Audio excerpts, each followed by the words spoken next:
Hello, my friends from YouTube. Welcome back for more My Crypto Heroes.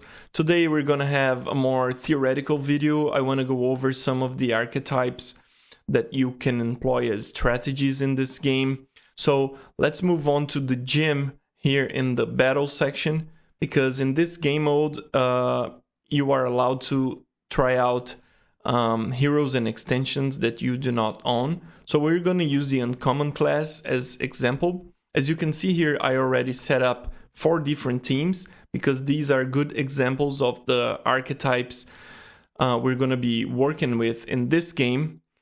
Before we talk about each different team here, let's move on to the MyCryptoHeroes Wiki here in the section Party Composition Basics, which I mentioned in previous videos. If we go down to the section Main Configuration here, we can see the 3 main archetypes. So the first one is called Buppa, which could also be called aggressive because it is composed with 5 or more attack extensions. These could be either physical attack, intelligence attack, agility attack extensions, or even combined with Moai, which is a particular extension here. But this is basically trying to kill the opponent, all the 3 heroes, as fast as they can. So they hit fast and hard. Okay, the second archetype would be the endurance one, which is kind of related to a more control type of strategy that you would see in other games. This is basically composed of 4 or more recovery extensions, or these could be called healing extensions. So this strategy is trying to keep their heroes alive and buff them little by little to have the advantage later on in the combat and then kill the opponent, not with many hits, but fewer hits, which are very strong. And then finally, the third archetype is the fleet, which is related to a combo strategy because in this game, it would be composed by 3 of the same heroes or 6 of the same extension, And this is a very linear strategy where all the components are trying to accomplish the same thing. Okay, so if you have these archetypes in mind, it is easier to compose your own strategy and also to beat the strategies that are dominating a given format during a given period. Okay, so let's go back to the game here, and then let's talk about this first team. As you can see, this one is clearly a fleet strategy because we have 3 of the same heroes and we have 6 of the same extensions here. This extension is a very particular one because it deals damage according to how much damage this hero has taken. So the more damage it takes, the more it hits, the stronger it gets, basically. So this is a very linear strategy where a single hero is being attacked until it is killed, and then they move on to the next hero.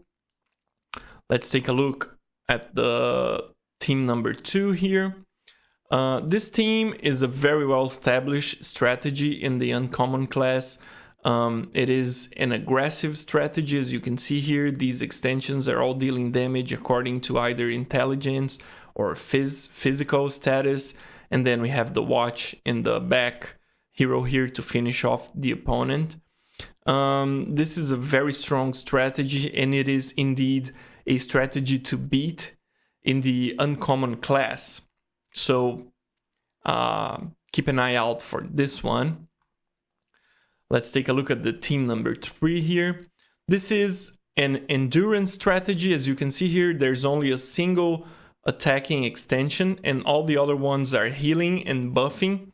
So for this strategy, as I said, it won't hit as often, but it will hit super hard, like sometimes getting up to 300 points of damage. So you take like 1 or 2 attacks and your hero is dead. This strategy takes a bit longer to kill the opponent because it buffs the front hero little by little until it is super strong, and then with all the healing effects, it just won't allow for any single hero of their own to die. This is lately it's been a very powerful strategy as well. And then finally, we have a very particular strategy that is very established in the uncommon class as well. This is sort of an endurance strategy, but it also has elements of control because it debuffs the opponent very fast to try and bring all their status to 0, basically 1 or 0, and then the opponent doesn't do anything. It is basically disabled until it is killed by the front hero here. So this is a combined strategy of endurance plus debuff, and it is also very much established in the uncommon class. Okay, so I presented you guys with established strategies in the uncommon class, but one thing it is good to keep in mind is that these strategies are sort of, they complement each other in the sense that we could say that the aggressive strategy, this one, will beat the endurance strategy, this one, because it spreads out the damage and then the healing effects are not enough to keep the heroes alive. So this aggressive would most frequently beat the endurance strategy, okay? But it will die to the fleet here, because as it spreads out the damage and it's not focused in a single hero, all the 3 heroes will get super powerful and will eventually kill these heroes. So the aggressive beats endurance, the Buppa strategy I should say, beat the endurance strategy, and it dies to the fleet. And if we look at the endurance strategy, because it is not spreading out the damage and it is attacking less frequently, I should say, it is a good match against the fleet here, because it's going to be healing and buffing the front hero and not attacking. So these 2 heroes, which are not being attacked at all, won't be doing nothing. And then with, like, let's say 2 attacks across 2 rounds of actions of each hero, it will basically kill the front hero, and then it will move on to the second one and the third one. So the endurance, generally speaking, will kill the fleet, okay? But it will lose to the Buppa, as we mentioned. Then the fleet here, as you can already conclude, it beats the aggressive strategy, the Buppa, but it dies to the endurance, okay? And then we have this very particular strategy here, which is a mix of endurance and debuff, which has, it can also kill the fleet here, but it had some momentum, some edge against this aggressive strategy here because of the debuff.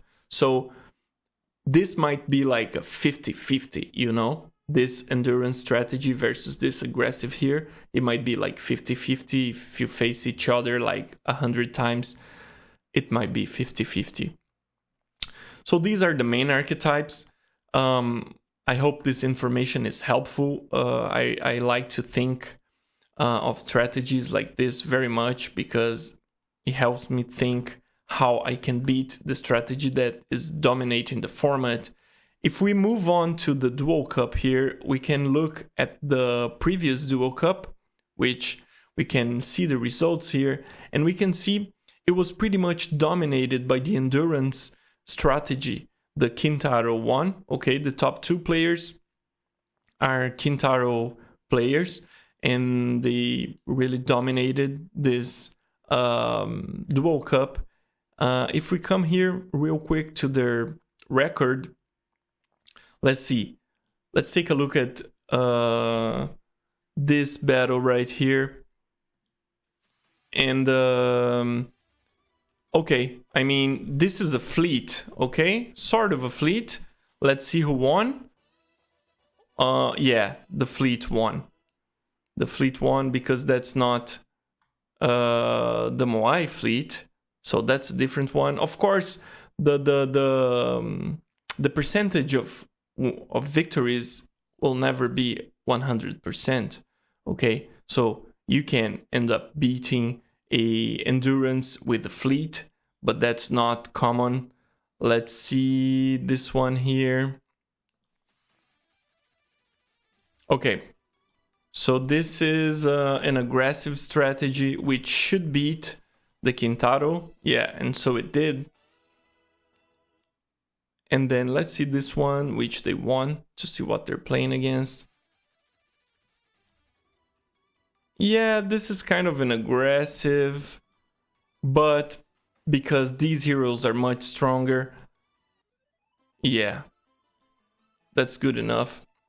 So yeah, let's take a look at one more. I would like to find one with Moai strategy, but I'm not sure I'm gonna be able to do so.